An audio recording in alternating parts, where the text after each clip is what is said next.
Hi folks, and welcome back to some more Total War Arena. Now I've just got a quick video for you today just to bring you a few updates. It is in alpha, don't forget, and there's all sorts of changes and balances being made all the time. But a couple of quite good ones and important ones I think being made at the moment. So one of the big ones that they've mentioned in the latest patch is that they've made it harder to force your units to move through enemy units, and vice versa. Basically you were able to pull a unit through an enemy unit by repeatedly giving them movement orders to try and move beyond them, and I think that's been a bit of a feature of all Total War games. It kind of makes it feel a bit strange because once they're locked in combat you shouldn't be able to get out that easily.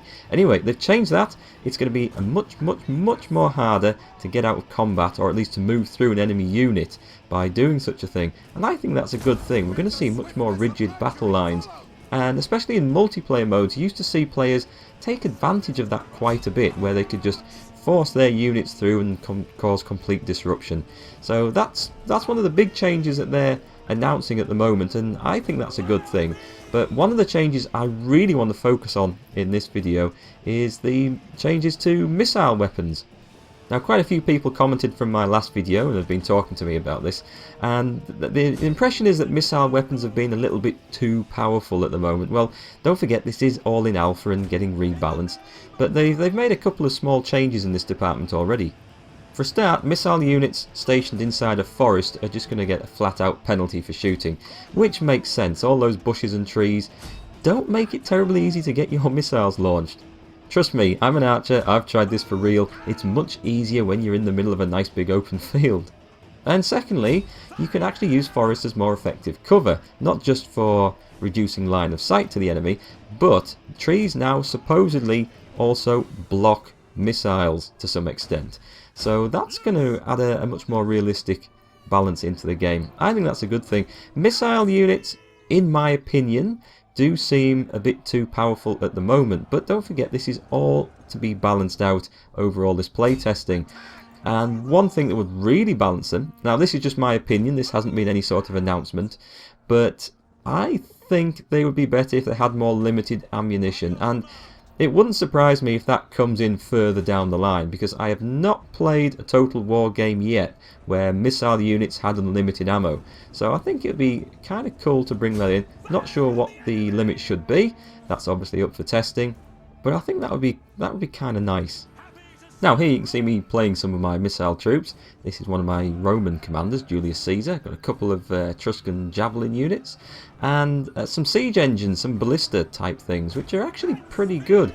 They're quite slow and hard to get into position, but they can quite quickly scythe down ranks of enemy units if the enemy are daft enough to sit there under them.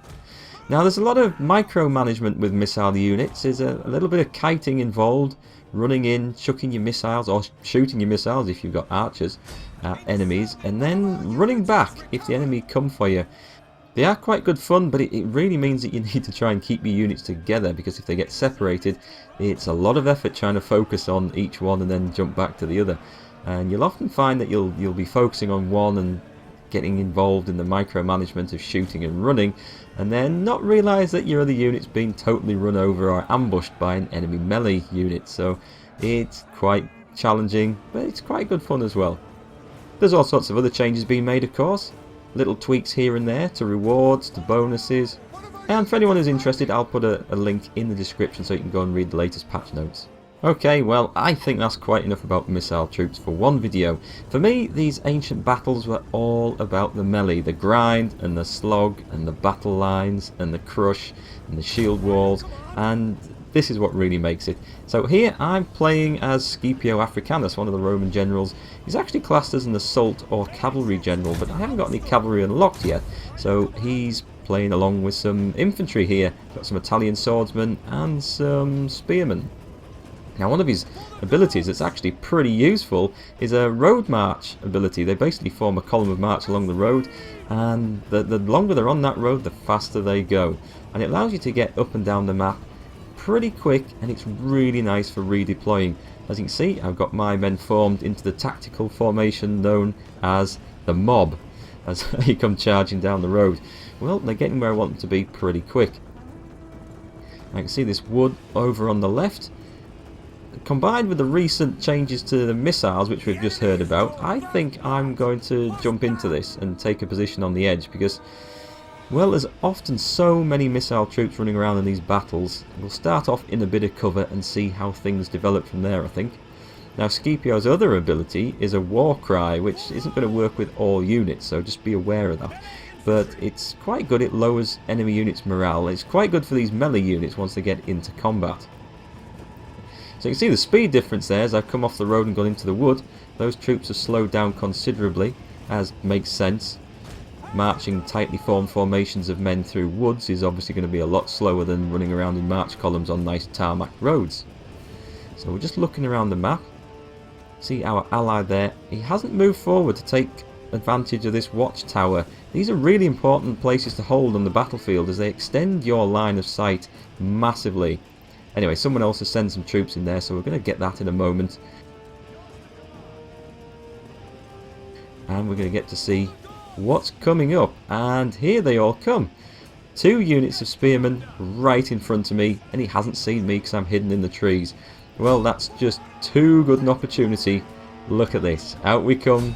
The horde surging out of the undergrowth, straight into the flank of those spears. So I've sent a unit of spears, unit of swords against those, and my other unit of swords against an enemy unit of spears coming out of the long grass over there. However, look at the missiles coming out of that shrubbery or bushes or scrubland or whatever you want to call it. It's probably not a shrubbery, a bit too much Monty Python there I think. But anyway, look at all the missile fire coming out, and I'm suffering quite a bit from that. Now, assuming he's going to be suffering too, because friendly fire penalties have been increased. And, well, I'm hoping that some of his units are going to take some big hits. It's all got a bit confused in here. Some of his men have managed to pull back. Unit of my swords are pursuing his spears, but they've got split up, and my unit of spears is now getting mixed up with the unit of his spears at the back here. It's all chaos. But that's what makes these battles pretty good. I mean, they were really chaotic things in real life. Or so we've been led to believe from the history books. I mean, they didn't have any great command and control system there. They had no radios, they had limited capabilities to send messages to the commanders, and it was just all utter chaos. And I quite like the way that plays out in Total War Arena. It often feels like all the players split up into fighting their own little individual battles, and it's very chaotic. Of course, it would be nice to see some battles with great big huge long battle lines formed, but maybe we'll see that later on as players learn to play together, or at least communicate a bit better with each other. I think it'll look pretty impressive. I don't know whether it'll actually be any more or less fun to play. So as you can see, there's missiles going all over here. A couple of units of friendly archers in the woods there who will be suffering that 10% penalty, I assume, if the patch has been applied properly. But at the moment we're just trying to thin down these spears at the end, and well, I've got one unit that's taken quite a lot of damage. I've got a unit of swords here running away, who've been peppered, currently looking like an upside down porcupine with arrows sticking out of them all over the place. It looks like I'm going to get these guys on the edge of the wood. They're in a rough situation. There's more missiles coming in all over the place. Now, if I'd been playing as Germanicus, one of the Roman commanders, he's got a really great ability called Shields Up. And basically, any of your shield-armed units which have this, they can activate it. It's not on a cooldown, it's activated.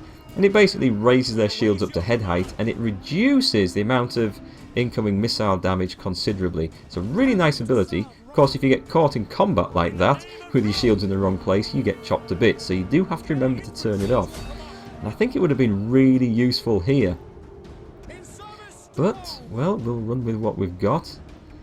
Try and hide in the long grass a bit. And looking at the battle results, well, our side has really given the enemy a good hiding. And now it just becomes a race to the enemy base. Can we catch any of them? Well, unfortunately, I don't have any suitable roads to go marching along there whilst I'm chasing these guys. So it looks like it's just going to be a cross-country run. At which, of course, the light troops have the slight advantage at the moment. That was something else changed in the patch. The advantage of speed they get has been altered, slightly rebalanced. So the difference between light and heavy units isn't as great as it used to be. Just look at that, there you can see turned my swords around and they've blocked most of those archers from getting through, although some still managed to escape, which is a bit of a shame. You can see my other unit of swords there have been caught by some spears. That's a bit of a shame. Wasn't watching my job properly there. And you see what I mean about how easy it is to get focused in on one particular unit and then miss everything else that's going around? It's one of the joys of micromanagement. At least you don't have to do this with an army of 10 units aside. You only have your 3 units to control at the moment, so it makes it much more manageable. So we get our swords into the back of the enemy spears there. Take a bit of friendly fire. We've got a bit of a melee going on here. I've caught some archers, which is nice. My spearmen should be able to mash into them. Although it looks like they're trying to move through and not fight at the moment, so let's just give them the order. Some friends have just come rushing in there. Okay, that's turned out to be quite a good little melee fight we've had all over the place. Although, yeah, friendly fire again. There's a lot of that. I'm not quite sure what the answer to that is, because it's obviously you need to have friendly fire in the game, but I'm not sure. Maybe increase the penalties. They have increased the penalty for it a little bit in this last patch, so I guess we'll see how things balance out. It's not a game-breaking problem. It's just one of those little annoyances. We'll see how things develop with that. As I say, the game is in development, it's in alpha, so there's lots of little tweaks and balances to come. Anything you see that you don't like the look of now, don't worry, there's a good chance it'll be altered by the time the game goes live. And if you want to take part in the development, of course, and add your opinion into the matter, then click on the link in the description. It'll take you over to the sign up page, and I believe you can still sign up and get straight into it and start playing now. I believe it's still open, so if you like the look of this, do go on and have a play. Well, that's pretty much the end of this game. We chase a few missile troops around these buildings for a little while, but don't catch anything, and eventually we managed to get a nice victory by capping their base. Anyway folks, hope you enjoyed the video. Don't forget to like and subscribe if you did, and if you're interested in this game but haven't signed up yet, do go and sign up, completely free at the moment. And it is good fun to play, especially when you get grouped up with your friends and go in as a little team. Anyway, thanks again for watching, and I'll catch you on the next one.